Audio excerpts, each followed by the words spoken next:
Ev returned with Dave and Vanessa to the river that morning, and for the first time in 2 days, Dennis and I were alone, and the atmosphere was one of calm.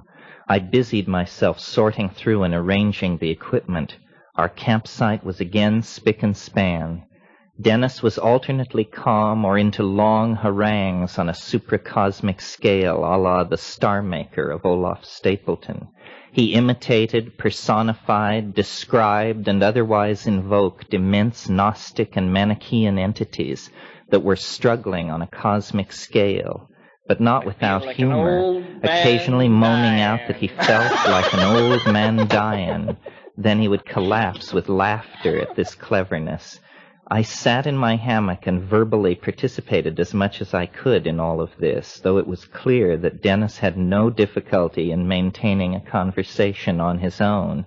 In fact, he seemed to have hit the main vein of the fountain of sprung verse. I closed my eyes for a moment, and there, fully formed beneath my eyelids, was the first of what I call teachings or messages. It was a beautiful, recursive, geometric form. The voice in my mind informed me that this was the Valentine curve. Obviously, the 4 petals of the curve looked somewhat like a valentine or a bleeding heart. I thought for an instant of the heart-shaped fruit I had fashioned into a water pipe. No obvious connection. The image slid. I went and got my notebook and drew the Valentine curve, at first crudely, later much more smoothly. It made me think of Basil Valentine, an alchemist, author of the Triumphal Chariot of Antinomy. I had read the book, but could remember virtually nothing about it. I thought, too, of Valentinian, Alexandrian Gnostic of the 2nd century, and his doctrine that the material world was the condensed emotion of the errant Sophia, who had selfishly created a universe without undergoing any union but with herself. The condensation of emotion into matter, the theme was hair-raising. It was the theme that had brought us to the Amazon, and alchemy was the gnosis of material transformation. Clues seemed everywhere. Everything was webbed together in a magical fabric of meaning and affirmation and mystery. Ideas of all sorts formed in my mind unbidden, and would lead inevitably to some further expansion of the set of themes that we had organized our lives around.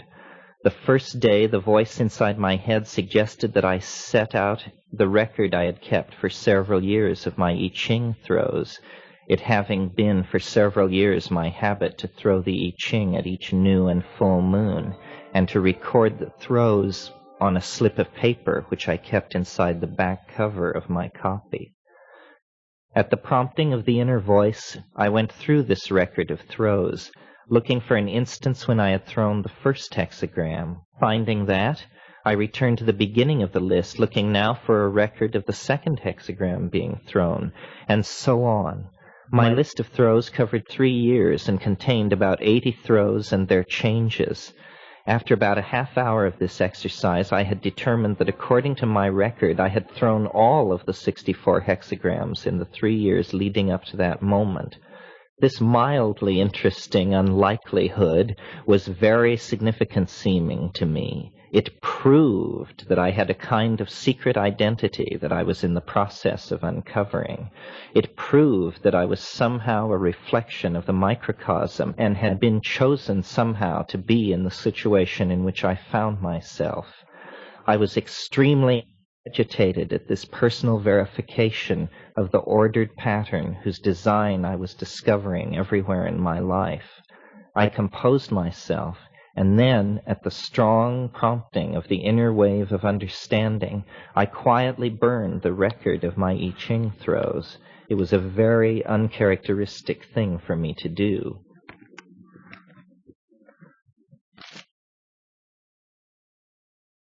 Dennis watched all of this and then delivered himself of but one of the many riddles that he was to propound over the next few days. What can you do with a hole in a stick that you can't do with a stick in a hole? He bellowed across the sandy expanse to where I stood by the fire. The answer involved the idea that a pipe was the vehicle of dimensional travel, and that was what you could do. And thus the first day of the reversal passed. A reasonable conclusion would have been to suppose that Dennis was toxically schizophrenic and that we should leave the Amazon. What muddied the water considerably was me, because I was comparatively normal except for one thing. I insisted that everything was all right and that Dennis somehow knew exactly what he was doing. It was okay, I insisted. He had done what he set out to do, and now people should try to relax. The reason I felt this way was because it had become very clear that though I had not known anything about how he had done the experiment or the theory, that from the dawn moment when we had piled out of our hammocks to look at the mushroom, something was very bizarre about me. Something had happened to me. It was true. I was in a very strange place. It was because of having close contact with the thing that was like a teacher. It let me know things. I knew things which I couldn't possibly know. Eve had gone through the experiment, but nothing at all had happened to her. The other people seemed very distant. They couldn't understand at all what was happening and preferred to reject us. Everyone behaved oddly. Everyone thought everyone else was crazy. But everyone, relative to their own normal behavior, behaved very oddly. The main thing the teacher said was, "Do not worry. Do not worry, because there is something that you have to get straight about. Your brother will recover. Your companions will take care of him. Do not worry, but listen. You have to get this down." Within hours after the experiment, this started impinging on me, something that I must figure out. The next morning, Dennis seemed to me slightly more down to earth, but to a degree so slight over the day before that it was a matter of opinion whether he had made any improvement at all. I noticed with interest that while he seemed disoriented, and his ideation was in structure as wild and woolly as ever, in content there had been a definite sort of improvement. On the day before he had seemed to be spread over so vast an amount of space and time that there was little to be identified out of the cosmic churning that he was undergoing. The day before, to find even our own galaxy in his mind had been impossible. On the second day, he awoke within the galaxy, and his visions and fantasies remained within it. Had that been the only instance of his telescoping back into himself, it would not be worth noting, but the fact was that each step of his return to a normal state of mind was accomplished this way. The day after he reached the confines of the galaxy, he entered the solar system, condensing through its planets over several days until he identified only with the Earth. Coalescing and condensing through the ecology of his home world, he came to think of himself as all humanity and was able to vividly relive all of its history.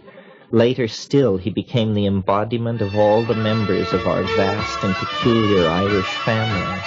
Again, later, he was resolved down into only our immediate family, and from there to the resolution of the dualism involved in the question as to whether he was Dennis or Terence. And finally, and thankfully, he came to rest with the realization that he was Dennis, returned from the edge of the universe of mind, restored and reborn, a shaman in the fullest sense of the word.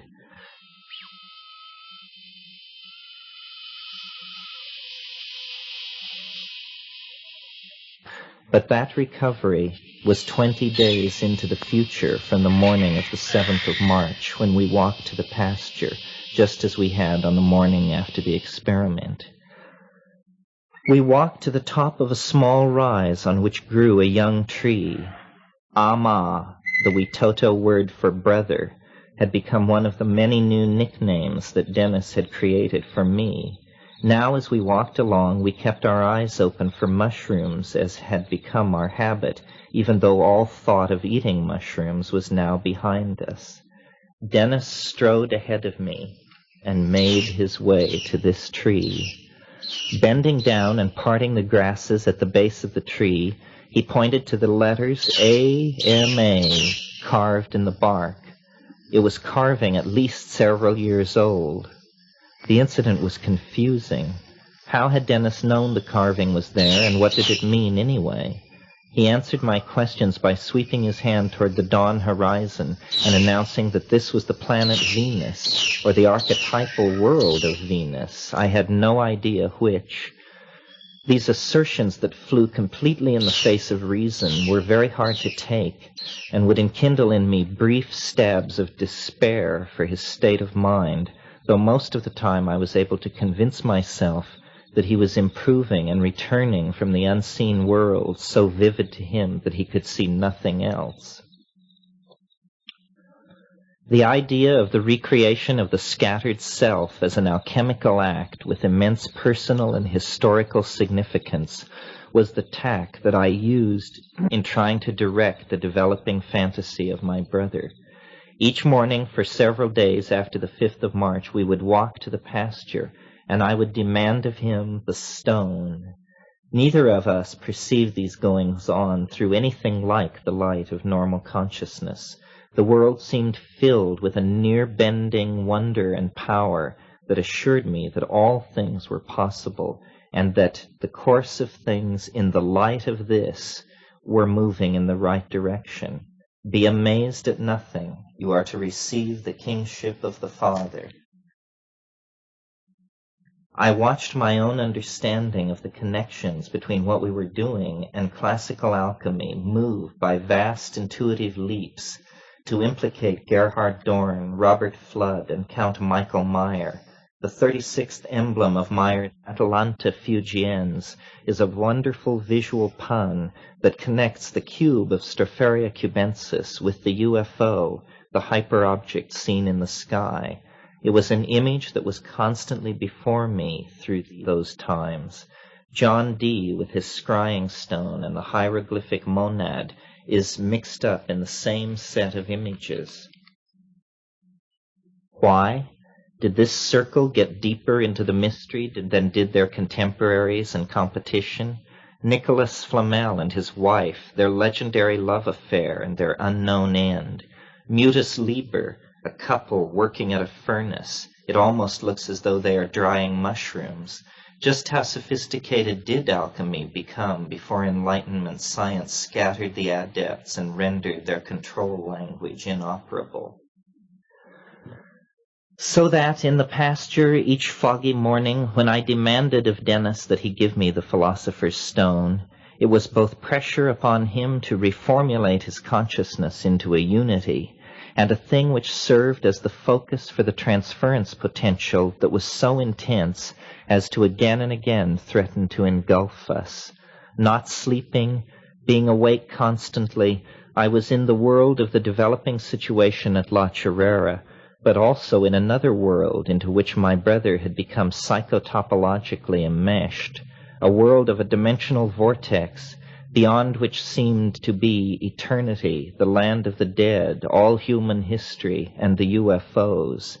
It was a world whose unseen cybernetic chroniclers spoke telepathically in our minds and revealed that we and all humanity were in the act of becoming once again able to go between these dimensions and our own, to re-establish the eschatological shamanism lost scores of millennia ago. At one point I picked up a stick, and in the sandy lateritic soil of our living area I scratched the shorthand symbol for and. I called it the ampersand, and for me its binding fold in one corner of a quaternary structure was very satisfying. I began to imagine this symbol as the symbol of the hyperdimensional condensation come UFO. I spoke of it as the ampersand for several days. Then I called it the eschatron. This I imagined as a basic unit of time. The combination and resonance among the set of eschatons in the universe determined which of the possible worlds allowed by physics would actually undergo the formality of occurring. I also imagined that at the intuitively given end of time, all the eschatons would resonate together as a unity and thereby create an ontological transformation of reality. It was at this time that I had the first faint stirrings of thoughts that were to lead eventually to the quantified wave hierarchy of time that is so thoroughly discussed in the invisible landscape. These early intuitions bore no resemblance to the final theory, good that they did not, for at that time I would have been completely unable to understand the theory that I was finally to propound. It took years of reading and self-education to keep track of the things that the internal voice was saying. It had a holistic and system-oriented way of approaching things that did seem to be slightly of another order, not enough to be alarming, but enough to again and again remind me that the ideas I was producing were coming fully organized from somewhere else, and I was nothing more than a message decipherer, hard-pressed to keep up with a difficult incoming code. Occasionally I would seem to catch the mechanics of what was happening to us in action, and from such experiences I concluded that whatever it was that was happening, part of it involved all the information that we had ever accumulated, down to the most trivial details, so that it seemed that something with overtones of being from outer space or from another dimension, was contacting us and doing it through the peculiar means of using every thought in our heads to lead us into telepathically induced scenarios of extravagant imagining or deep theoretical understanding of things or in-depth scanning of strange times, places, and worlds. The source of this unearthly contact was the Stropharia cubensis and our experiment. Our collective intelligence was not compromised, but what was compromised was the ability to reason, to give a coherent account of what was going on as paradox, coincidence, and general synchronistic strangeness began to asymptotically increase, and into the vacuum left by the collapse of reason rushed a staggering array of exotic intuitions about why things were as they were.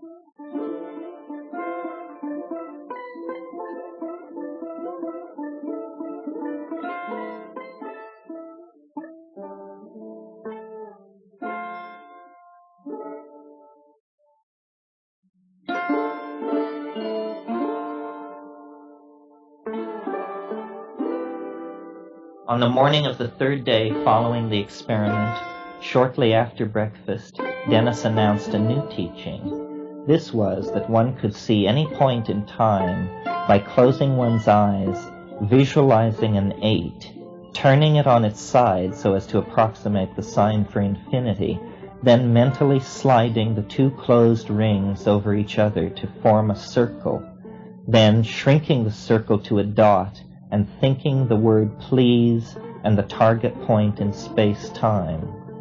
Usually I knew not whence these images came to him.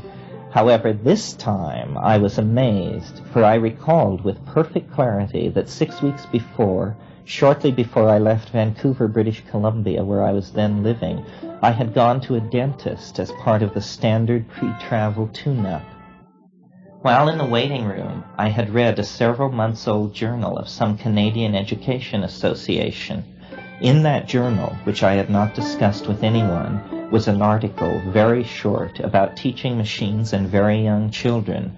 The picture this scenario with which the article opened, it may have even been called Picture This, was of a child looking at a figure 8 on a television screen, rolling it on its side, squeezing it together, etc.